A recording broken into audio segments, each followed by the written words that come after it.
This is Bernice Peterson Mecham's story, written by Maxine Corey. Bernice was about 5 feet 10 inches tall, a very tall woman, much taller than most men. She had brown hair, she was intelligent, and she was educated. She was a teacher, and when it's unusual for her time, because she did not marry until she was 26. She was considered an old maid. Maxie said she played with the postcards Grandma Bernice had, as there were stacks of them from guys and girls saying how much fun they had had with her and being around her, and they missed her, and she was very popular. She had a lot of boyfriends, I guess, till she met Grandpa, and he was the one. She said later, after he died, she'd never remarry because he was the only man that she would like him, that she would ever marry. He was the only man she'd ever marry, period. Anyway, postcards, in case you don't know, are little cards that we used to mail through the mail. So that's things of the past now, too, I guess. She was a rock hound, and she loved finding Indian artifacts after a rain on a walk. On the weekends, they would go out and look for Indian stuff after a rain, and once they would find things. And Bernice loved to read. She'd start fried potatoes cooking and sit down with her book, and the potatoes would burn because she'd forget all about them.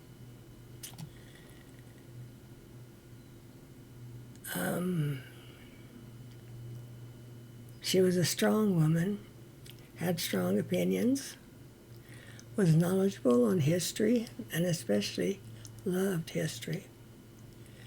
She could remember the English hierarchy of all the royalty in England because we were all descendants from them.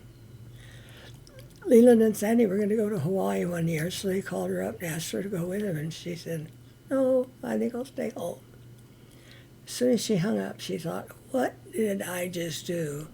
Why did I tell them no?" So she called them back and told them yes, she would go with them.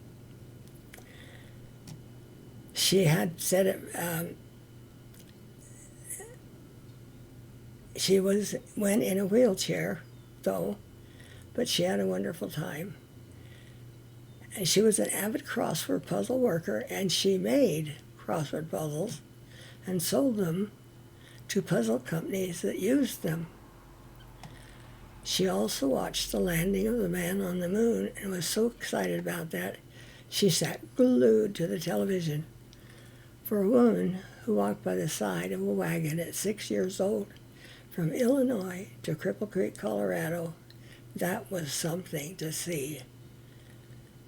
That was a transition that not everybody will ever have the opportunity to do, from walking beside a covered wagon to seeing a man land on the moon. What a marvelous thing that was.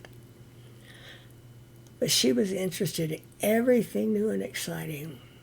And you'll never guess who her favorite boxer happened. I didn't know Grandma liked boxing. She did.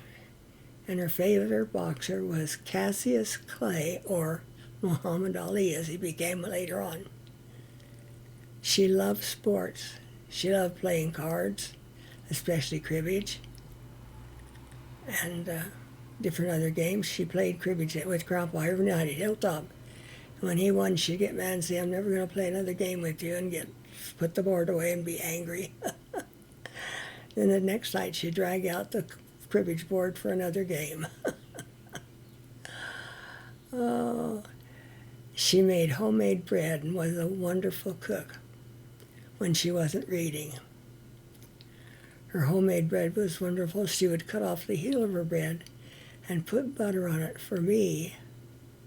When I came home from school, it was always hot and fresh out of the oven, dripping with butter, and it was so good. She really didn't smoke, but she'd put a cigarette in her mouth and never puff on it, and she'd be making bread, and it'd get a long ash out here, The ash would fall in whatever she was doing. That was okay, she thought. But the smoke would drift up, and she'd inhale it through her nose with it drifting up. It's the only way she ever inhaled a cigarette. She never really took a puff on it. She just sat on her lips to get started, and then that's what she did. Or she'd hold it in her fingers, and the ash would grow long. She'd tap it out so the ash would fall on the carpet, and she'd rub it in with her foot, saying, "It's good for the carpet, keeps the bugs out." Grandma was something else again. She was a character. She had a good sense of humor. She had a good wit.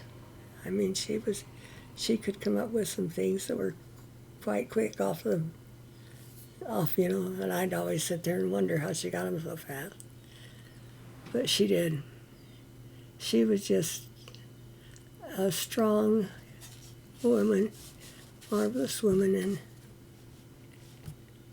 she missed Grandpa very much after he was gone. But she did. She said she'd never remarry. There was another man could be like Lee Mecham was. And she said he was one that she would always love. It was nice to have that kind of a thought from Grandma to me as a young woman. She was very good to me.